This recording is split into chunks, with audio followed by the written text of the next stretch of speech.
Okay, good morning. Um, my name is Vivens Hitariyame.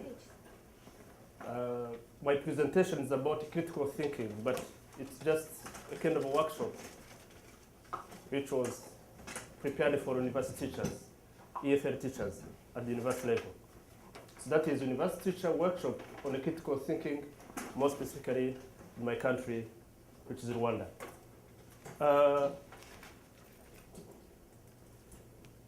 Of course, the host will be our university, that is the National University of Rwanda, through the Department of Modern Languages. That is where I teach. And the participants will be 20 university fellow teachers from our university, more specifically in the Department of Modern Languages, as I said before.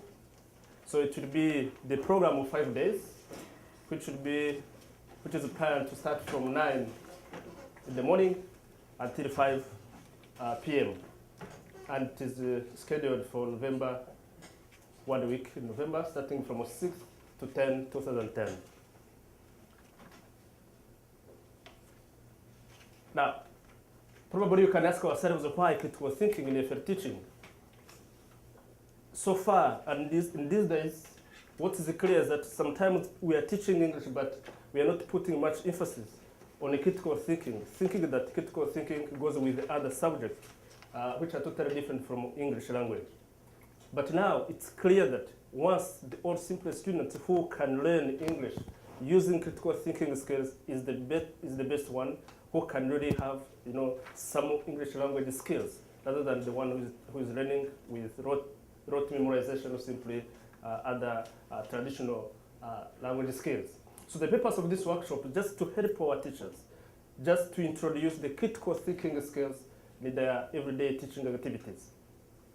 If you are teaching English, you need actually to incorporate some critical thinking skills so that you can help your students just learn English more critically, just to be critical thinker or simply to be reflective thinkers. So the purpose of this is just to help, if you want to teach critical thinking or simply other skills, you need again to go through your lesson plans. So once it's really incorporated in the lesson plans, that is the material you use almost every day, automatically you will follow the lesson plan, and then you will be teaching critical thinking skills. So it's to help our teachers just to incorporate these critical thinking skills in their lesson plans. So that is the purpose actually. So that is the goal of the workshop. So as far as the schedule is concerned, as I said, it will be for 5 days. Day number 1, I need to start with meaning and importance of critical thinking in EFL teaching. It's not easy to help teachers really understand how they can incorporate critical thinking skills without understanding the meaning of critical thinking. So that is why we concentrate on the meaning and importance of critical thinking in EFL teaching on the first day. On the second day, we'll deal with some critical teaching methods in EFL classes.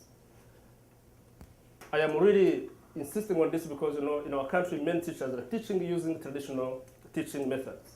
But once we make kind of review about these new methods, I'm sure that critical thinking skills will be included. After that, now we'll start the hard work to develop projects.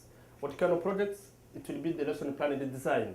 We need time to revise our lesson plans, including critical thinking skills in our lesson plans.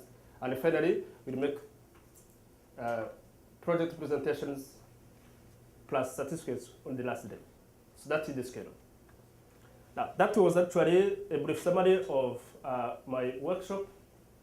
And as far as I've got the different objectives, today I would like to demonstrate how I'm going to deal with only one objective, which is concerned with how we can use this modern teaching methods and how we can prepare some activities which can help students really learn critical thinking skills as long as they are learning English language. So that is why, in this case, we're going to see the role of debates in developing critical thinking. I'm sorry, we're going to become my students, even though I'm colleagues. So that is the part of our experience. We are going to see whether through debates, critical thinking can be developed. So that is actually the demonstration I'm going to do right now. So now, debates. The question we should ask ourselves is, what is the role of debates in English language teaching? On the other hand, what is the role of debates in developing critical thinking skills? That is, communicative approach. When people are debating and discussing, what is the role, what is the target of discussion?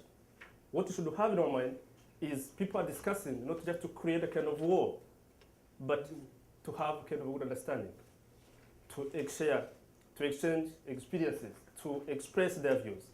And once you are exchanging your views, automatically you need to think. You need to develop, some critical thinking standard strength, which includes many of them like listening or whatever. So that is why, after this one, when people are discussing, of course we'll have two different parts, but finally we'll have a kind of concluding point. And that point, that is where people will have time to discuss. Now, let's start now with our discussion. The question is this. We are teachers. We are very lucky. But sometimes it's not easy for many teachers to define teaching. Teaching, I think we really understand what we mean by teaching because we're teachers. But if you try to limit ourselves, is it teaching an art or a science? So this is just an example of a topic which can be discussed, which can be prepared for students so that they can debate, so that they can improve their critical thinking. I'm sure that to find a solution of this requires some skills in terms of thinking. And once you think, again, you need to know how to make your points. Again, you need to listen to others. So in that case, you are developing critical thinking skills. Because to have something to say, you should also have something to think and how to think about it. So this is the topic, according to you. Where are you? Art or science? Both? Uh-huh. Both is not enough. How? How and why? So, just as I told you, this is just an example of a topic that can be given to students just to help their critical thinking skills and speaking skills at the same time. But that's just because it is a kind of exercise, let's have two sides. The side for people who can support that teaching is an art, and the other side which can support that teaching is a science. Of course, people who are neutral. Neutrality, let's forget about it a bit. Don't be neutral. Both, I'm not there, okay? So I'm in the middle. We were saying teaching can be an art or simply science. Because we don't have enough time, we should have two sides to discuss, to exchange ideas, but let's work in pairs. Explain if you find that is art, if you find that is science, but you explain why. We need your views. You can work in pairs, just like 3 or 4 minutes, and then we'll exchange. To say it's science, fine, it's art, fine, but to explain why.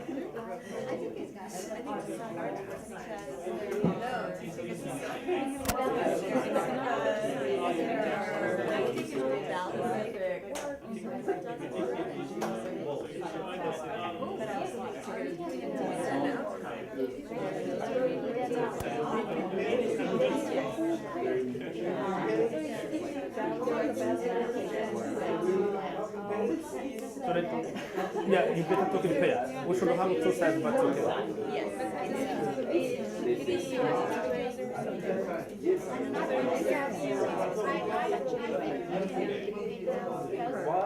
Yes, if you find both, you better explain why. It's also another possibility.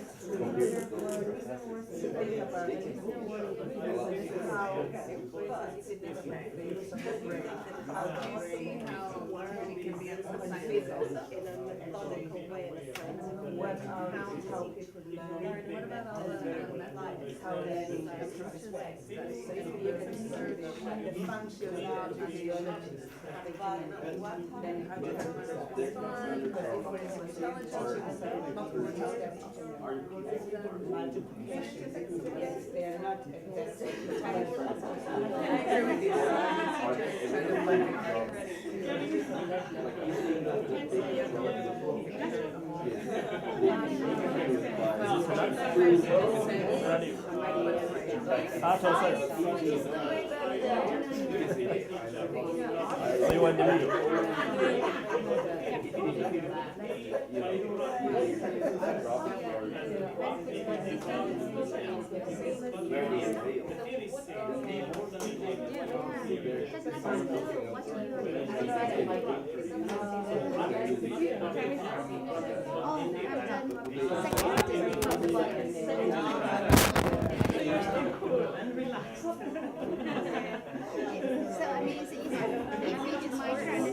Okay. That's great. At least everybody has got a point. I want to ask a question. Okay. At least everybody might have a point about I this. thought Teresa was asking you No, I'm not question. asking a question, no, I'm not. So it's not time. You see, actually, it's possible that even though you have been working in pairs, that you might have two different reasons, two different points. But the reason why we have been discussing, everybody wants to convince someone else. To convince him or her, it requires some techniques you can use so that you can make him or convinced. So in this case, the way you can convince somebody, you need to make your point clear. You need to make your point convincing. So once you're making it convincing or simply clear, automatically you are using your mind. You are thinking critically. And before you make a strong point to someone else, you need again to listen attentively and carefully to your colleague or neighbor.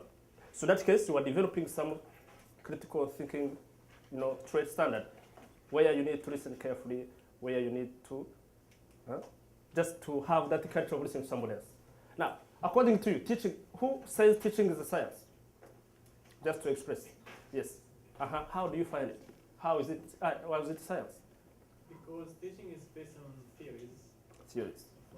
For example, learning theories. And when you have a theory and you apply this theory, you apply science. That's great. So it's a science because it requires some more theories. That's fine. Another point. And the theories are learned. You need to learn those theories. That's fine. Who says it is an art? Yes, Ibrahim? All right. I think teaching is an art because, I just give it proof about it. Like, there are lots of professors at universities, right? They know lots of things. They read a lot of books than we did. But still, when you ask their students about their teaching styles, they go like, yes, I'm sure he knows lots of things, but I don't get it. He cannot teach. So Ahmed is a point there actually. He said that, all right, you can improve your teaching by methodologies or other learning styles, right? And teaching styles. But in order to know those methodologies, you need to be aware of your own problem about teaching. But I think that's the point where many professors fail. However, Ibrahim. However. I think many teachers are not professional enough because they don't know the theories, not because they are not artists. Yeah, that's true. That's what I'm telling. That's the point where they fail. Why? Because let's say a professor, in order to know those theories and methodologies, they need to know that they fail at some point, right? I need to improve myself. I need to improve my teaching, right? If they don't say this, if they're like, I read these kind of books, now I'm knowledgeable about this point or this subject, then they might, some of them I know, they skip that point, little point, teaching style. That's great. That's great. That's great. So you see, it might be, okay, so it might be an endless discussion. But even if it can be an endless discussion, it can create kind of atmosphere where everybody wants to say something and wants to convince everybody. So that is why this activity can develop really critical thinking skills in one way or another. And the role of debates in developing critical thinking, there are so many. There are so many in this case because that is where they will encourage active learning and so forth and so forth, okay? But what you can do, the best way, how can you choose topics for debates? Probably that is a question to ask ourselves. But the best way of doing this is just to go through this saying critical thinking is only developed when only you disagree with each other. There is a kind of disagreement. And this disagreement can create the spirit of discussion where critical thinking will be developed. So as a conclusion, ladies and gentlemen, a successful communicator is also an effective critical thinker, because the way you can speak, that is the way you can think. That is what, at the end, language learning is bound with the critical thinking skills. So otherwise, I better say thank you so much. Please try to engage your students in debates. That is where your critical thinking will be developed. Thank you so much.